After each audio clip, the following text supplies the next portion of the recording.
Spare the rod and spoil the child. Show those kids right off that you're the teacher and you won't have a bit of trouble. I will.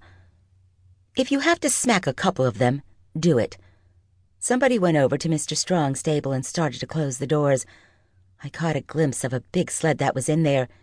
It was the size of a hay wagon, and I wondered how many horses it took to pull it. In a couple of months from now, after the first heavy snowfall, Mr. Strong would be bringing my trunk out on it. The door slammed shut, and the odor of hay and manure drifted over. And then Mr. Strong was beside us, clearing his throat. Even though it was sunny and comfortable, he was wearing a mackinaw. It was open, and I could see the top button of his long underwear under his flannel shirt. He was a tall, stoop-shouldered man, and he had such a courtly way about him that if he wore a beard, he'd have made me think of Don Quixote. When I'd first met him yesterday, his manners had seemed so out of place in this rough country that I thought he was joking and almost laughed.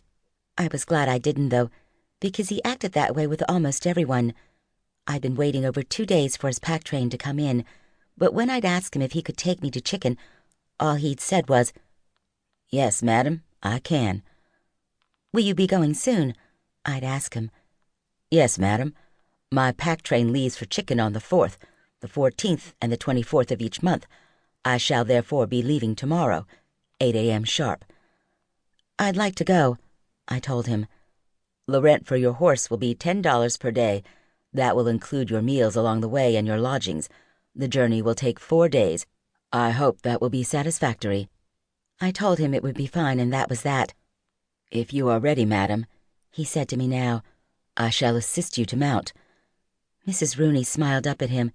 "You will take good care of her, won't you, Mr. Strong?" "I shall do my best." Compared to him, President Coolidge was a non-stop talker. Mrs. Rooney looked at him coquettishly and brushed at the front of her dress. It had a lot of shiny spots where her corset poked against it. She'd been a widow for 10 years, she told me, and I had a feeling she would have liked to marry him, but he wasn't interested. He took the reins from me and dropped them over Blossom's head. Then he bent forward with his hands locked together. I grabbed the saddle horn and he boosted me up. Once I was in the saddle, the ground looked pretty far down. Blossom started to dance around, and a few people laughed. I thought they were laughing at the trouble I was having trying to get him to stand still, but as soon as he settled down, I saw they were laughing at my legs.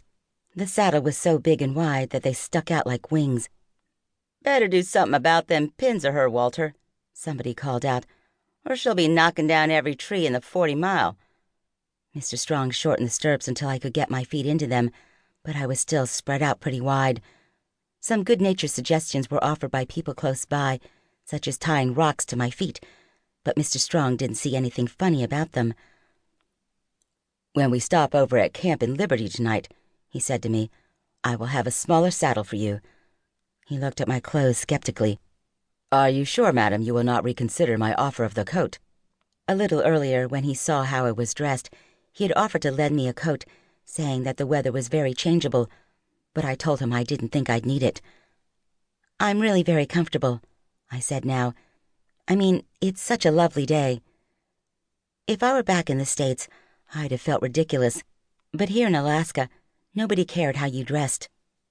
I was wearing the jacket of my pink Easter suit, a pair of boys' corduroy knickers I'd bought for the ride, cotton stockings, and some old sport brogues. I knew that the flowered hat I'd bought in Portland the past summer would end up crushed if it was put on the pack animals with my other things, so I wore that too. My ensemble was completed by a nickel-plated revolver that a fellow had given me at the dance last night. Mr. Strong was still skeptical. "Should you change your mind, let me know." "Now, Walter," an old-timer called out, "why you want to go and hide all that nice young beauty under that old army coat?" Mr. Strong started for the front of the pack train, and I looked around, able to see the whole crowd for the first time. A few old men were sitting on the rail of the schoolhouse porch, giving encouragement to a couple of little boys on a small dog sled. The sled was outfitted with some old baby carriage wheels, and the boys were trying to teach the Malamute puppy that was pulling how to gee and haw. Aside from Mr. Strong's stable and the stables of a couple of other freighters, the schoolhouse was the only other building here at the edge of town. Mrs. Rooney had showed me the inside of it, and I was looking forward to teaching in it when I took over from her next year. Made of squared-off logs, it was good and sturdy.